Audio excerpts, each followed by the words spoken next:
하나님의 은혜가 우리 가운데 함께하기를 예수의 이름으로 축원합니다. 우리 함께 서로 인사하는 시간을 갖겠습니다. 반갑습니다. 환영합니다. 사랑합니다. 축복합니다. 우리가 어떠한 일을 시작하려고 할 때 이것이 내 생각과 내 의도를 가지고 주님의 뜻에 반하게 행동한다고 하면 그 가는 길에 어려움이 생길 때 우리는 반성할 거예요. 아, 주님께서 원치 않은 길을 내가 억지를 부려서, 내가 고집을 부려서 가다가 이 길이 막히는구나, 이 길에 어려움이 있구나. 그런데 반대로요, 나는 원래 계획이 없었는데, 나는 그럴 생각이 없었는데 하나님께서 나를 막 재촉해가지고 나를 등 떠밀어가지고 가게 한 그 길에 어려움이 오면, 그것도 우리가 믿음이 좋아서 이 길을 하나님의 명령이라 받아들이고 아멘하고 나간 것이 아니라 아직 믿음이 적은데 그 적은 믿음으로 가지고 나름 큰 결단을 하고 움직였는데 어려움이 오면은요, 오늘 성경 본문에 보면 제자들이 큰 풍랑으로 인하여 거반 죽게 되는 상황이 연출이 됩니다. 그냥 단순한 배멀리로 고생하는 것이 아니라 집채만한 파도가 자신들을 이렇게 덮치려고 해요. 바다를 잘 알고 있기 때문에 이 바다의 무서움을 누구보다 알고 있는 이 제자들, 나름대로 그동안의 경험과 이 바다를 헤쳐나갈 수 있는 어떠한 기술이 있다고 해서 노력을 했는데 다 소용이 없어요. 지금 이 파도는, 이 풍랑은 인간적인 어떠한 방법으로, 수단으로 헤쳐나갈 수 있는 그런 수준이 아니에요. 근데 따지고 보면 지금 이들이 왜 이 바다에서 고생을 하고 있죠? 예수님이 등 떠민 거예요. 자기들은 갈 생각이 없었어요. 지금 분위기 좋았어요. 예수님이 오병이어 사건을 일으켰거든요. 그동안 많은 사람들이 예수님 앞에 나왔습니다. 그리고 그의 가르침으로 인하여 그들이 감사했었고, 영혼에 무엇인가 채워짐으로 인하여 기뻐했었고, 병자들이 나옴으로 인하여 기적을 보고 즐거워했습니다. 그러나 언제나 그 중심엔 예수님만 계셨어요. 제자들은 그냥 예수님과 함께하는 그 들러리 쓰는 존재들이라고 사람들이 그렇게 생각을 했어요. 저 제자들이 하는 게 뭔데? 맨날 예수님 쫓아서 움직이는 것 뿐이지. 기적을 베풀 때, 은혜를 베풀 때, 말씀을 선포할 때 제자들이 한 거는 그냥 뭐 이렇게 줄 좀 쓰게 하거나 병자들 질서 유지하기 위해서 뭐 그렇게 행동하는, 이 정도밖에 없었어요. 근데 지금은요, 오병이어 사건을 일으킬 때 예수님께서요, 제자들에게 너희가 줘라! 예수님이 제자들의 손을 통해서 기적을 일으킵니다. 예수님이 축사하시고 그것을 떼어가지고 제자들에게 주고 제자들이 사람들에게 나눠주니까 이것이 막 끊이지 않는 거예요. 이제는 더 이상 제자들이요, 예수님 들러리로서, 저 청중들과 마찬가지인 구경꾼으로서, 아니 좀 더 한다고 하면 질서 유지 정도로 행동하는 스텝 정도가 되었었는데, 지금은요, 예수님의 그 기적의 역사를 제자들이 막 감당하고 있는 거예요. 사람들이 제자들이 보는 눈빛이 달라졌어요. 뭐 예수님의 제자 정도, 근데 본디 알고 보면 어부 출신이고 갈릴리 사람들, 이렇게 생각했는데 그들의 손을 통해서 막 끊이지 않는 양식이 쏟아져 나옵니다. 야, 그냥 우리는 그동안 예수님만이 기적의 주체요, 저 제자들은 따라다니는 사람이라 생각했는데 저들을 통해서 역사가 일어나는구나. 그러니까 제자들이 그것을 본인들도 느껴요. 사람들이 다르게 보는 그 시선들이 제자들이 싫지가 않아요. 그래, 분위기가 좋아져요. 야, 우리가 그를 왕으로 삼자. 그가 왕이 되면 내가군요, 제자들이 되는 거잖아요. 이제는 배장관이 되고 안장관이 되고 베드로, 안드레, 야고보 이제 더 이상 어부가 아니에요. 장관이 되는 거예요. 한껏 기분이 고무되고 있는 그 상황에서 예수님이 즉시 제자들을 재촉해서 등 떠밀어서 야, 빨리 가라. 가라고 한 거예요. 제자들이 원한 거 아니었어요. 근데 주님이 하도 확고하게 막 가라고 막 이렇게 막 재촉하니까 할 수 없이 제자들이 그 작은 믿음을 가지고 나중에 예수님이 베드로한테 뭐라고 합니까? 믿음이 작은 자요. 지금 아직 이 제자들은요 믿음이 작아요. 그리고 예수님이 즉시 재촉해서 그들을 등 떠밀었었던 거 이것이 큰 시험이라 생각했기 때문에 그렇습니다. 아직 십자가를 지지도 않았는데 왕이 되게 하겠다고 아직 십자가의 영광을 지나지도 않았는데 그 영광이 없는 십자가 영광이 없는 어떤 은혜와 축복은 사실 환상이고 사단의 유혹이라는 걸 아는데 제자들은 그것을 아직 감당할 믿음이 안 되니까 예수님이 피할 길을 주시는 거예요. 빨리 가라. 그래서 온 거예요. 그랬더니 피하게 하셨는데 안식처로 피난을 오게 한 것이 아니라 이건 사지로 몰아낸 거잖아요. 그 작은 믿음 가지고 그 유혹의 시험을 이길 수 없는 그 믿음, 그 작은 믿음을 가지고 나름 결단을 한 거예요. 그래, 주님이 원하시니까. 사람들이 지금 막 우리를 막 추앙하려고 하는데 이것을 포기하고 간다는 게 어디 쉽습니까? 쉬운 게 아니에요. 쉽지 않은 길을 그들이 나아갑니다. 그러면 그 가는 길에 순풍이 돛달듯이 막 미끄러지듯이 쫙 가야 되는데 풍랑이 오네요. 이걸 어떻게 해석할 겁니까? 자기들이 원한 바도 아니요. 자기들이 뜻한 바도 아니요. 자기들은 그냥 여기 머물고 싶었는데 예수님이 가라고 해서 분위기 좋았던 것을 결단하고 나아갔는데 왜 고난이 옵니까? 그런데요. 우리가 분명히 알아야 되는 건 이 길을 우리가 선택한 길이 아니라 주님께서 원하신 길이에요. 주님께서 내모신 길이에요. 그러면 그 고난에는요. 반드시 기적의 역사가 나타납니다. 지난주에 하나님 우리에게 명령을 하셨을 때 우리가 감당하지 못한 명령을 내리실 때는 예비된 은혜가 예비된 축복이 기적이 준비되어 있다고 했잖아요. 지금 고난 가운데서도 마찬가지예요. 주님이 가라고 하는 이 길에 어려움이 오면 우리가 기적을 볼 시간입니다. 지금 제자들은요. 어부 출신들이 많기 때문에 바다를 너무나 잘 알아요. 그런데 이 파도는 우리가 감당할 수 없다. 여기에서는 우리가 더 이상 할 게 없다.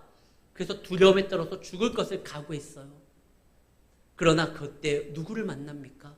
바다 위를 밟고 오시는 예수님을 만나게 돼요. 그리고 이날의 사건을 통하여 그들의 시선이 달라집니다. 원래는요. 제자들은 예수님이 참 말씀을 잘하시는 뛰어난 강연자, 하나님의 말씀을 해석할 수 있는 위대한 선생, 오병이어 사건을 일으킬 수 있는 모세와 엘리야와 같이 기적을 내릴 수 있는 위대한 선지자, 그 정도로 생각을 했어요. 그렇기 때문에 하나님의 말씀을 막 들었을 때 예수님을 통하여 말씀이 선포되었을 때 진짜 그 말씀을 증거하시는 분이 하나님의 아들이라고 알았다면, 그분이 하나님이라고 생각했다고 하면 먹는 것 때문에 이 모임을 흩을 생각을 안 했겠죠.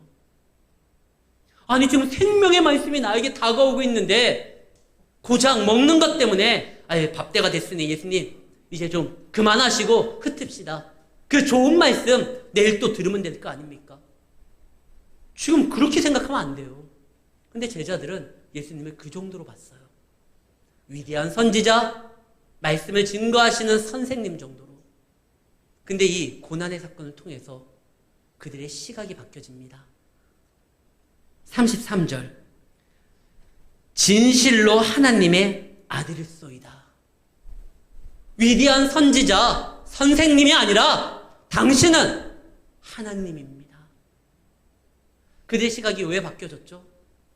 그 고난 가운데 자신들을 찾아오시는 예수님을 만났습니다. 하나님은요, 능력 있는 사람을 보내시지 않아요. 실력자들만 선발하여 당신의 일을 감당하라고 보내지 않아요. 물론 보내진 사람 중에 실력 있는 사람이 있었어요. 다윗 같은 사람, 사도 바울 같은 사람, 엘리야 같은 사람, 사무엘 같은 사람, 준비되어 있고 실력 있는 사람들, 하나님이 보내는 자 중에 그런 자들도 있지만 그것이 하나님이 보내는 조건이 아니에요. 기준이 아니에요. 하나님은 실력 있는 자를 보내는 것이 아니에요. 아까 지휘자님 적지 않게 당황하셨죠. 제가 요즘에는 잘 실수 안 했는데 드라마 바이블이 나와야 될 네, 제가 성가대 찬양이 있습니다. 이야기를 했어요. 깜짝 놀랐을 거예요. 그러고 보면 저도 참 부족한 게 많아요. 하나님은요, 능력 있는 자를 보내는 게 아니에요. 제가 처음에 광주 평강교회 왔었을 때 어찌하다 보니까 오게 됐어요. 올 수 있는 그런 길들이 열려서 왔어요. 그런데 제가 감당할 수 있는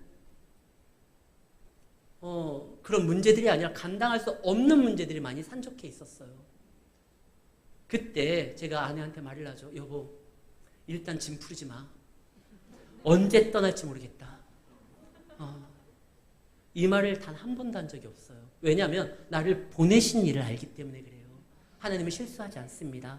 내가 감당할 수 없는 일을 하나님께서 그 앞에 세워놨다고 하면 분명히 기적이 일어나요. 뭔가 길이 열려요. 바다를 밟게 하거나 바다를 갈라 길을 낡게 하거나 아니면은 날아가게 만들거나 이거 분명히 뭔가 있는 거예요. 하나님은 능력 있는 자를 보내는 것이 아니라 사랑하는 자를 보냅니다. 그걸 아셔야 돼요. 베드로도 보내요. 의심 많은 도마도 보내요. 그들이 능력 있는 게 아니에요. 근데 그들이 가서 놀라운 역사들이 일어납니다. 왜? 하나님은 사랑하는 자를 보내기에 하나님의 마음이 그곳에 있어요. 하나님의 시선이 그곳에 있어요. 사랑하는 자에게 그분의 모든 관심이 있는 거 아닙니까? 지금 예수님이 제자들을 보내요. 이 제자들이 누굽니까? 예수님이 진정 사랑하는 자들이에요. 자기가 보낸 그 길에 풍랑이 있다. 예수님 모를까요? 예수님 뭐 하셨죠? 사람들을 다 흩트게 한 다음에 본인은 기도하러 가셨어. 이 시험의 때에 제자들이 잘 감당하고 이겨낼 수 있도록. 그러다가 풍랑이 일어난다는 건 누구보다 아셔요. 그 보내신 분이 예수님이니까요. 그때 예수님이 어떻게 합니까? 제자들이 죽게 되었다고 고함치고 있을 때 버선발로 뛰어가요. 바다를 밟고 가는 건 이때가 처음이에요. 예수님 막 뛰어가는 거예요. 지금 배 타고 제자들에게 접근할 그런 상황 아니에요.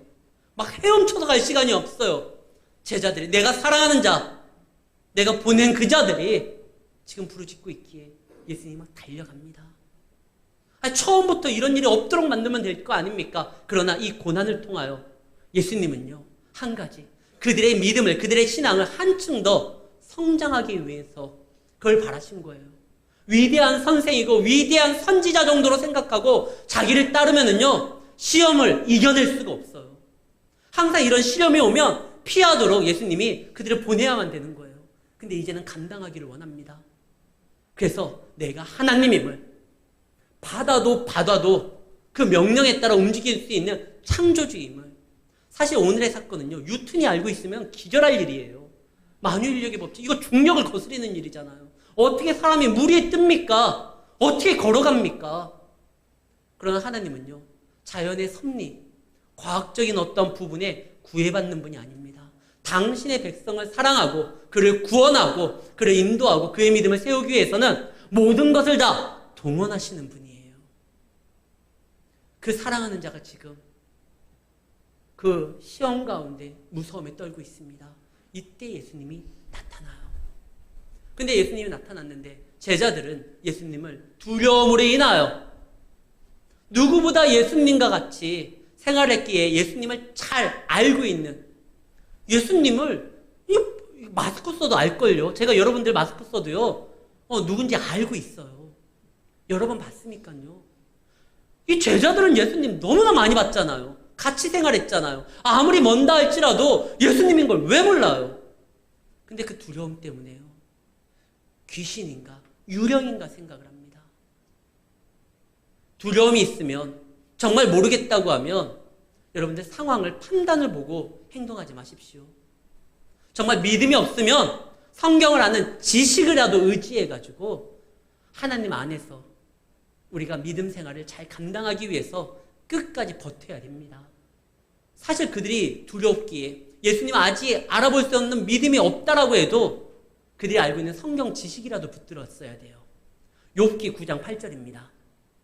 욥이 하나님에 대해서 이야기를 할 때 이렇게 말을 합니다. 그는 홀로 하늘을 펴시며 바다 물결을 밟으시며, 하나님의 특징 중에 하나가 받아도 받는 분이에요. 하나님만이 그럴 수 있습니다. 어떤 선지자에 대해서, 어떤 믿음의 위인에 대해서 욥이 말하는 게 아니에요. 하나님에 대한 설명이에요. 바다를 밟고 있는 자가 있다. 그는 하나님이에요. 지금 예수님이 바다 밟고 오고 있는 중입니다. 유령이 아니라 너를 위하여 뛰어오고 있는, 그 바다를 밟으면서 달려오고 있는 나를 본다고 하면 하나님으로 생각하고 나를 영접하고 나를 받아들여야지, 지금 두렵다고 막 고함치고 있습니다. 유령이니까. 그때 예수님이 말씀을 합니다. 얘네들이 알고 있는 그 성경 지식까지도 지금 너무나 큰 공포로 인하여 까맣게 잊어버리는구나. 머리가 하얘졌구나. 그래서 예수님이 말씀하시죠. 27절. 안심하라. 나니 두려워 말라. 여기에서 나니, 내니, 나다라는 말은요, 성경에서 하나님을 이야기할 때 사용되는 단어입니다. 여호와 하나님의 이름이 어떻게 해서 나오는 것이죠? 나는 스스로 있는 자다. 나는 나다. 에고 에이미. 나는 나라는 말이 성경에서 하나님을 이야기할 때 사용되는 표현입니다. 지금 예수님이요, 바다도 밟고 있어요. 근데 얘네들이 제대로 알아보지를 못해요. 그래서 성경에서 하나님을 지칭하는 말로 말을 합니다. 나는 나다. 나니까 안심해라. 두려워하지 말아라. 근데도 의심이 갇히지 않아요. 그래서 베드로가 말을 합니다. 정말 당신이라면 뭐 좀 증명을 해보십시오. 나로 하여금 이 바다를 걷게 만드십시오. 아니, 바다를 밟는 건 누구라고 했죠? 하나님이에요. 근데 베드로가 바다를 밟는다고 뭘 증명하려고 하는 거예요, 도대체? 그가 바다를 밟는다고 해가지고 하나님의 역사가, 예수님의 사역이 뭐 완성되는 것도 아니에요. 근데 자기라고는 바다를 걷게, 아니, 증명하고 싶으니까 정말 당신이 우리가 알고 있는 그 예수님이라는 걸 알려고 그럼 바다를 밟게 해주십시오. 굳이 그럴 필요가 없거든요. 나와 당신만이 알고 있는, 엊그저께 우리 저녁 메뉴가 뭐였죠? 다른 사람들은 모르고 유령도 모르고 귀신도 모르는 저와 당신만이 알고 있는 그거 한번 얘기해 보세요. 처음에 제가 제자 될 때 당신이 저에게 뭐라고 약속했죠? 뭐 이런 거 질문해도 되잖아요. 근데 베드로는 지금 의심하고 있는데 그것을 증명하기 위해서 자기로 하여금 무리를 걷게 하라고 합니다. 왜? 예수님 의심하고 또 하나, 예수님이 한다고 하면 자기도 해야지 직성이 풀려요. 자녀들 중에 그런 아이들이 있잖아요. 꼭 형이 하는 거 자기도 해야 돼요. 그래야지 직성이 풀리는 아이들이 있어요. 예수님이 하면 그거 나도 해야 돼요. 형제들끼리 하는 거는 형제니까 그럴 수 있어요. 그러나 예수님이 하는 거 우리가 다 하면 어떡합니까? 그분은 하나님이시고 우리는 그의 피조물이시고 그를 섬겨야 되는, 그를 따라야 되는 그의 백성인데요. 예수님이 그거 하셨으면 나도 그거 해야 된다. 참 베드로가 답답한 게요. 예수님이 하라는 건 지금까지 안 했어요. 예수님 뭐라고 했죠? 시험에 들지 않기 위해서 깨어 기도하라. 너희들도 이렇게 섬겨라. 사랑하라. 용서하라. 예수님이 하라는 건 안 해요. 기도 안 해요. 잠자죠. 사랑하고 섬겨라. 형제를 위해라. 원수까지 사랑하라. 근데 갇힌 제자들끼리도 서로 높아지겠다고 싸웁니다. 하라는 건 안 하고 하나님이 허락하지 않은 거를 그 예수님의 능력 행함은 자기도 하겠다고 나섭니다. 근데 놀라운 거는요, 예수님이 허락해요. 야, 내가 하라는 거나 해. 지금 막 그런 말 하지 않고 베드로가 저도 무리를 걷게 해주십시오. 하나님의 나라에 대해서 이거 아무런 도움도 안 되고 예수님의 사역의 완성에 대해서도 일도 도움 안 되는 일인데 예수님이 허락을 해요. 왜 허락을 할까요? 그분의 나라에 큰 도움은 안 될지언정 적어도요, 이 바다를 걷는 경험을 통해서 베드로의 믿음은 성장할 수가 있어요. 때로는 하나님이 우리가 억지 부릴 때, 우리가 첫 시작을 잘못 끊고 나아갈 때 그렇게 해서 부르짖는 것도 우리의 허물을, 우리의 그 막무가내로 나아가는 것을 하나님의 사랑으로 품어주실 때가 있어요. 그리고 허락하실 때가 있어요. 이때는 비록 첫 시작은 잘못됐고 첫 시작은 의심으로서 시작됐고 아니면 자기 어떠한 다른 사람들에게 자신을 증명하기 위해서 이야기하는 것일 수도 있고 어거지일 수도 있지만 하나님이요 우리의 약함을 품어주시고 우리의 믿음의 성장을 위해서 허락하실 때는 믿음으로 나아가야 됩니다. 그건 은혜가 될 수 있어요. 비록 시작은 잘못됐지언정 하나님이 받아주시고 허락했다고 하면 믿음으로 달려가면 축복이 될 수 있습니다. 베드로가요 처음에 말도 안 되는 얘기 예수님이 하면 나도 할 수 있게 해주십시오. 무리를 걷게 해주십시오. 나도 밟게 해주십시오. 그래 해라. 그때 베드로가 밟습니다. 근데 몇 발짝 걷다가 바람과 파도의 무성을 보고 순간 두려움이 생겨 나 이제 빠져 죽겠구나. 예수님이 오라고 하는 이 길에도 파도로 인하여 내가 안전하지 않을 수도 있겠구나 생각할 때 두려움이 엄습할 때 물에 빠집니다. 그때 예수님이요 저 화상 그냥 배에 가만히 있으면 내가 가가지고 이 풍랑 바다 다 잔잔하게 할 텐데 굳이 걷게 해달라고 이야기하고 그러면 제대로 걷던가 그걸 또 빠져가지고 또 살려달라고 또 소리 지르고 제가 예수님이었으면 그냥 발로 머리 한번 이렇게 밟았을 것 같아요. 야, 너 물 좀 먹어야 되겠다. 근데 우리 예수님이 32절 보면 즉시 손을 내밀어서 또 건져줘요. 그러면서 말씀하시죠. 믿음이 작은 자야, 왜 의심했느냐? 베드로야, 네가 첫 시작부터 사실 잘못한 줄을 낀 거야. 이거는 네가 원해야 되는 것이 아닌데 그럼에도 내가 허락을 했어. 그러면 믿음으로 나를 바라보고 전진해 나아갔어야 되는데 왜 의심을 해가지고 지금 축복의 순간이었는데 야 무리를 걷는 거 너와 나밖에 지금 할 수 있는 게 아닌데 이 영광된 순간에 왜 또 그나마 있었던 작은 믿음까지도 쏟아버리고 물에 또 빠지냐? 왜 믿음이 작은 자야 의심했니? 이 말씀을 합니다. 믿음 좋으신 분, 정말 제자들을 사랑하시는 분, 마음이 넉넉하신 분, 자기 마음을 아프게 하고 상처를 줘도 끝까지 품어주시는 그 예수님이 사실 이렇게 말할 수도 있어요. 야 베드로야 너 그래도 몇 발짝 뛰었네. 너 처음 바다 걸어보는 건데 이 정도면 대단한 거야. 야 잘한 거야. 야 남들은 그런 생각도 못해.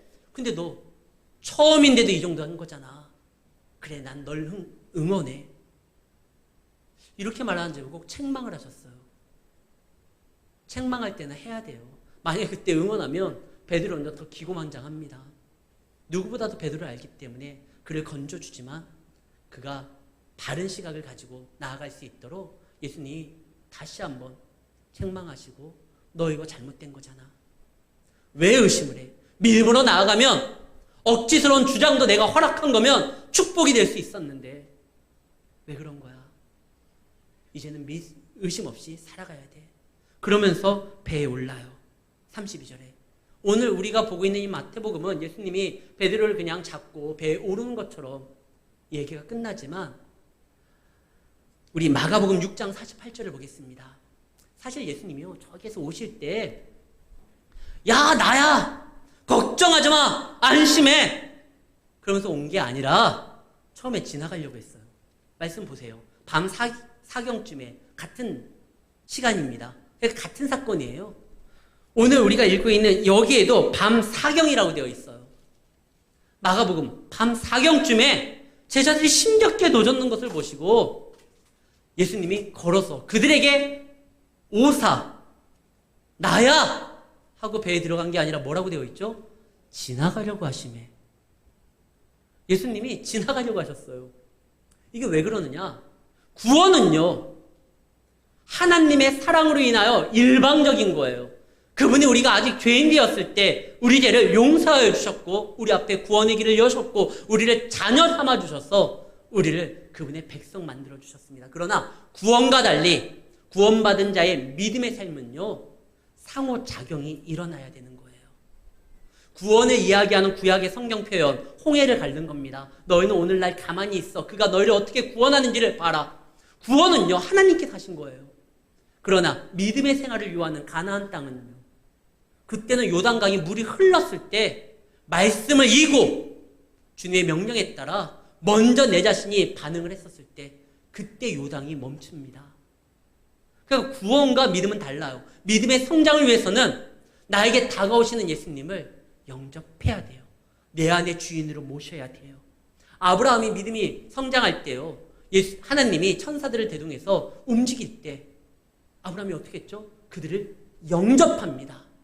창세기 18장에 그들을 영접함으로 인하여 그냥 지나칠 수도 있었어요. 그러나 아브라함의 영접함으로 인하여 하나님과 식탁의 교제를 나눠서 그의 믿음이 얼마나 자랐는지 하나님 앞에 간구하는데요. 어떻게 간구합니까? 노여워하지 마십시오. 내가 또 한 번 간구합니다. 주여 나에게 벌하지 마십시오. 내가 또 한 번 간구합니다. 목숨 걸고요, 하나님 앞에 끝까지 간구하는 장면이 나와요. 그의 믿음이 그래서 성장할 때 하나님께서 놀라운 은혜를 그 가운데 허락해주는 장면이 등장을 하죠. 때로는요, 하나님께서 우리에게 구원을 베푸시자 믿음의 성장을 위해서 영접하시기를 기다리실 때가 있습니다.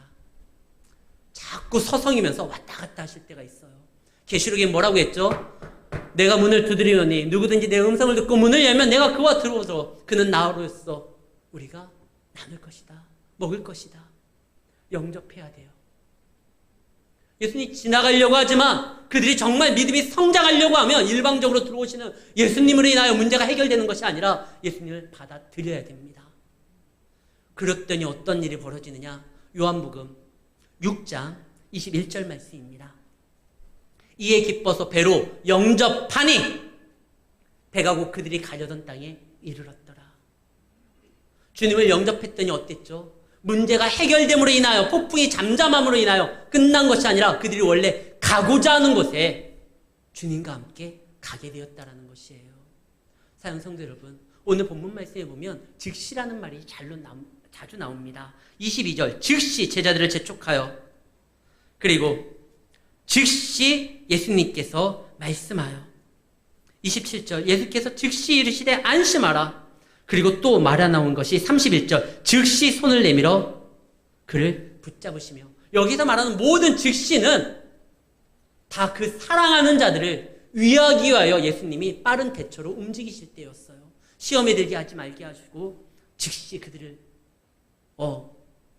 바닷가로 재촉하셔서 보내시고 즉시 그들에게 남이 안심하라 말씀하시고, 믿음의 생활 가운데 나아가야 되는데 또 실패하고 빠질 때 그때 넌 아무래도 안 되겠다 버리시는 것이 아니라 또 즉시 손을 내밀어 그를 잡아주시고, 그리고 그와 함께 그들을 영접하는 제자들의 배에 같이 오르심으로 인하여 그들이 가고자 하는 길에 도달하게 만듭니다.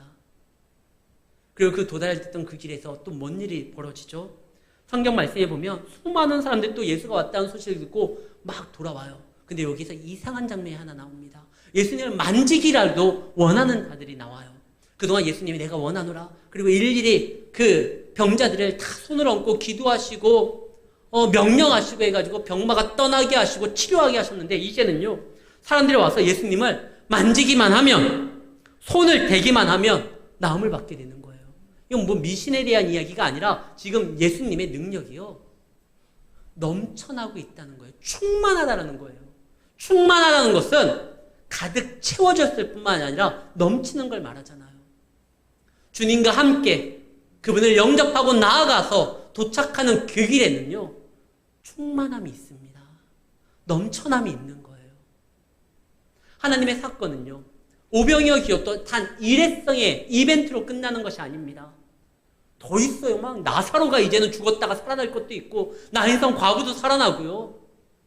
그 다음에 수많은 병자가 일어나고, 안진뱅이가, 봉사가, 문둥병자가 치유될 겁니다. 예수님의 사역은요, 한 번의 그러한 행사로서 끝나지 않아요. 계속적으로.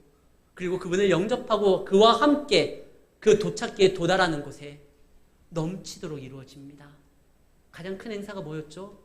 죽음을 이기시는, 부활하시는 예수님. 근데 더 하나 남았습니다.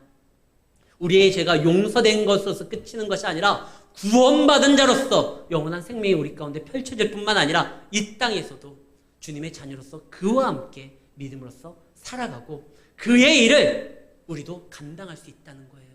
베드로가 주제넘게 예수님 하는 거 다 해야 된다. 지금은 안 돼요, 사실. 아직 그를 돕는 보혜사 성령 하나님이 오시지 않았어요. 그러나 이제는 베드로의 믿음이 성장하고 나아가고 주님과 함께 나아갔을 때 예수님이 부활하신 후에 약속한 성령 하나님을 허락하셨을 때 이제는요 우리가 복음을 전해도요 그 복음이 싹이 나서 생명력이 일어나서 다른 사람들이 구원함에 이룰 수 있도록 복음의 길이 열린다는 겁니다. 사랑하는 성도 여러분, 우리가 힘들고 어려울 때 좌절하지 마십시오. 기적을 볼 겁니다. 우리는 물결을 밟을 거예요. 그리고 우리를 위하여 즉시 손을 내미시는 하나님의 손길을 느끼게 됩니다. 주님이 가라고 하는 그곳에는 은혜가 있어요. 축복이 있어요. 그리고 무엇보다 우리를 보내신 하나님의 시선과 하나님의 마음이 있기 때문에 우리는요 그와 함께 목적지까지 도달할 뿐만 아니라 그곳에서 더 충만한 주님의 은혜를 경험하게 될 것입니다.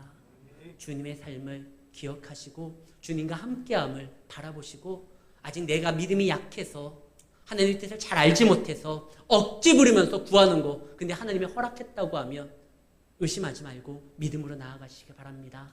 축복의 장이 열립니다. 그리고 그와 함께 영접함으로 인하여 더 놀라운 역사들을 삶 가운데 경험하시며 끝까지 승리하시는 우리 성도님들이 되시기를 예수의 이름으로 축원합니다.